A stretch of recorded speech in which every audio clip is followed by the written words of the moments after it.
obviously this is a business and this is like a thing that makes money, and that's what we focus on sometimes. The main like reason for us is always to just like have a community and have a sense of freedom. Starting a business solo, tough.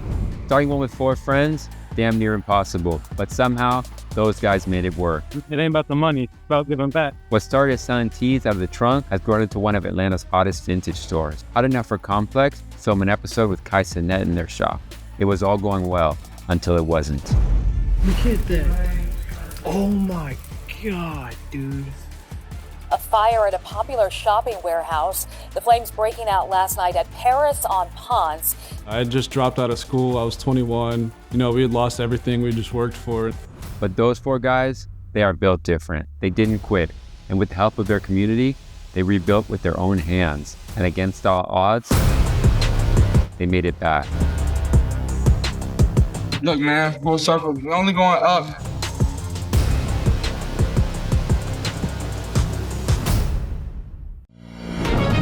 Atlanta consignment shop Full Circle ATL was burglarized Monday morning by 7 to 10 individuals who stole over $100,000 in merchandise. That should have been it, right?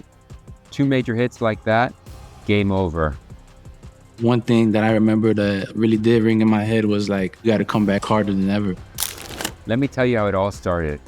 How they took the hits, restarted from the bottom, and came back even stronger. Because this ain't about just fashion. It's about culture, and why no matter what, Full Circle won't stop.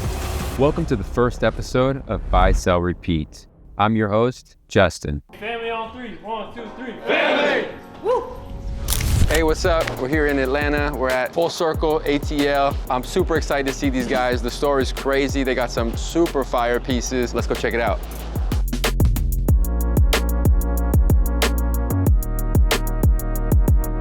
These are our more grailed tees up here, so obviously these are more pricey or rare tees to find, exclusive items. Damn, That's an OG. so sick. Sheesh. This Nike sign is like, Yeah, how'd you guys get that? it's actually my partner Tito. Walked into a random gas station convenience store and they had it like collecting dust. And he offered him 20 bucks and they took it. And Tito's been offered like, I don't want to tell you how much, but a lot, and he's told us no. That's classic.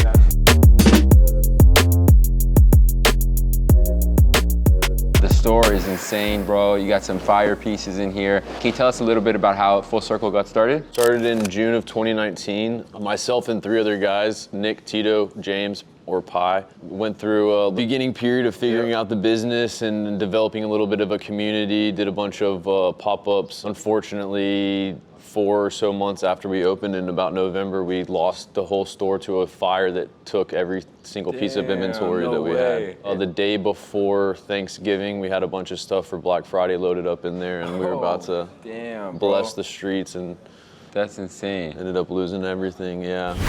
This is a vintage furniture, art, and antiques destination near Ponce City Market. We're told the 100-year-old business has significant damage. That Black Friday was supposed to be the biggest sale that we've ever had. As soon as I get there, I realize, like, I think our shop's done with. Pretty much just lost anything we had invested into that store. The amount of like sadness in the air, it was a tragic ass moment. It was just loss of confidence, you know, really, you know, have everything taken away from you. We didn't know if that was just kind of how it ended and we just had, you know, to deal with it.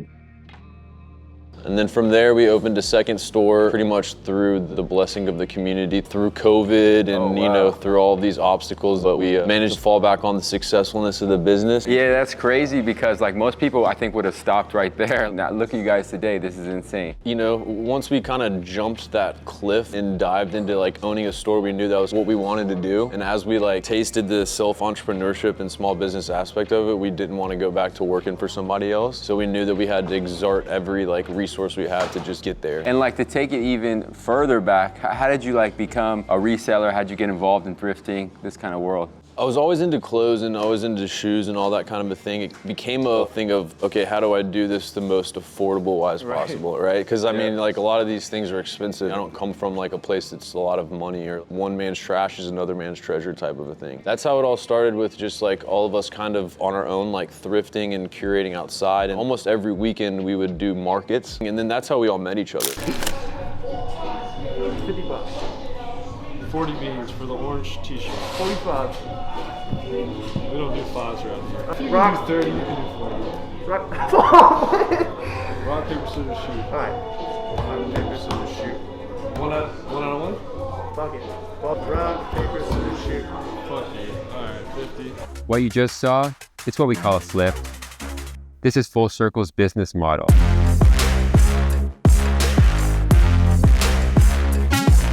And let me tell you, flipping takes real expertise. People walk in there with either trash or cash, and you've got seconds to decide. Which one is it?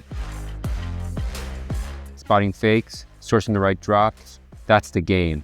They buy, they sell, they repeat. We got 12 pairs total for 1 pair of shoes. You guys gotta come by, check these out. I think they're one of the cleanest pairs that I've had of them. Is the second pair you guys had in the store? Sir. So those are a great pair. Shout out Full Circle as always, and thanks for doing business. We love Harry. All hail Harry. You guys got some heaters, you guys got crazy pieces in here, the grails. How do you guys like determine the pricing for this? You'd give it a loose term of being like market pricing, you know? It boils down to a ton of variables, you know? We want to turn around stuff very quickly because like right now you came into the store today, I would love it if you came in 2 weeks from now and you had a whole different vibe of stuff. You know what I mean? That's the kind of like thing we want. We don't want it to be, we want it to be like a fresh feel every time you come in where you're like last time you're like, I didn't see this. So a lot of times too, and this is how we started out, was like trying to price stuff where it would sell quickly to bless the streets, but also have inventory quickly rotating in here. Selling an experience is really important nowadays, especially when like these products are specialized, but they're out there. To sit here and just sell things and just want money, that's never been our mission. Okay. Today, selling a product isn't enough. The biggest players don't just sell, they tell stories, they inspire, they connect. Because at the end of the day, people don't buy what you sell, they buy what you stand for. So the real question isn't how much you're selling, but how can you stand out? Back in my day when I was selling, like the hardest thing was probably like creating content. How's that experience for you guys? Creating content has become something that we in the beginning wouldn't be here without Instagram. Because Instagram allowed us in the beginning to post 10, 20 things a day and have people come in and be like, oh, I just saw you guys post this, I'm here for this. You know, just making our presence known and just being very flexible on how we do content. We don't ever want to put ourselves in a box. Dope, dope. And do you guys sell like online or in the shop? So we do both. We have a website, fullcircleatl.shop, which PhotoRoom is the key for all of that. I'm telling, I mean, like before PhotoRoom, I remember going to like the art store, right? And I'd bought like a foam whiteboard backdrop and I'd have to put that down on the ground. I'd have to lay my t-shirt on the ground. I'd have to get 2 or 3 lights in different angles to focus down on that. And then I would have to go in and like kind of outline the shirt on some kind of program, like almost like, you know what I mean? Like just literally do everything. And then PhotoRoom came along and it was just like upload, tap, boom, white background. I'm like, if I'm doing like a couple things a month, it probably wouldn't be that big of a deal. Yeah. But the amount of things that the business is doing, PhotoRoom is the only thing we could have utilized for that. I mean, it just made our lives so much better. Do you like use it like the batch mode or anything like that? Will can give you an exact oversight on how he does it because he uses that daily. Put it on the hanger, we got a little hook up on the wall.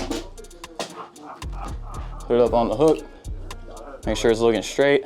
And then literally just photos, square it up, front, come in, get the tag, just take the tag, hold it in my hand right here, take the picture, and then PhotoRoom always will take the background out, so it'll just be like my hand, the tag, and then like what of the cloth is left. Yeah, so that's like the little setup how we basically do every sick. every item in here. And what was like the photography process before you started using PhotoRoom? We used to be over there, just take the pictures on the concrete. Like that was like the best we could get. It was serviceable, but you didn't have a consistent, good looking, studio quality looking photo for your items. It looked like you were just taking it on the ground, which is it's not like professional. And how much like time you think it saves you? Like, dude, at the end of the day, when I'm locked in on doing backroom stuff and taking pictures, I will have 200 pictures. You couldn't even count how much time we've saved using PhotoRoom. It's unreal. And good to meet you. We appreciate you guys and all you've done for us. It's been life-changing, if I'm being honest.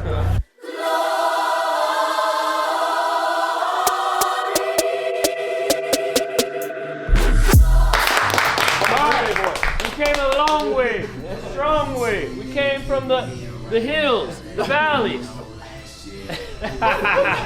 5 years later, now you see it. Half a decade, I had, I was 24, now I'm fucking 30. So that happened. Hell yeah. Yeah! I remember when he used to call me old. Now I actually am. Fuck. Let's get this paper. But obviously this is a business and this is like a thing that makes money and that's what we focus on sometimes. But the main focus and the main like reason for us is always to just like have a community and just like have a sense of freedom. You walking in here and like I never have met you before this, but I feel like we're already friends. You know what I mean? It's that kind of thing where it's like we develop like a thing that it's a family. It really is. It's an organic family. So like to the experience level of it, absolutely. Like this is just like something that we want people to come in here and feel good, feel like they have like, even if they're not selling something or buying something, they can come in here and just talk to us and just chop it up about whatever. We created something pretty special. We take pride in that, to be here in the city, to really be known like across the country at this point. Like it's pretty cool. So we're just trying to keep growing it. There will be obstacles, that's a fact, and there's no way around it. But if you know what you want in life, you just gotta go for it. To do shit that normal people don't do, you have to do shit that normal people don't do. Being an entrepreneur isn't just about making money, it's about making moves. They took the losses and rebuilt from scratch. Now, they're running 2 stores, proving that success is all about coming full circle. I hope you loved this first episode of Buy, Sell, Repeat, and if you do, let us know in the comments.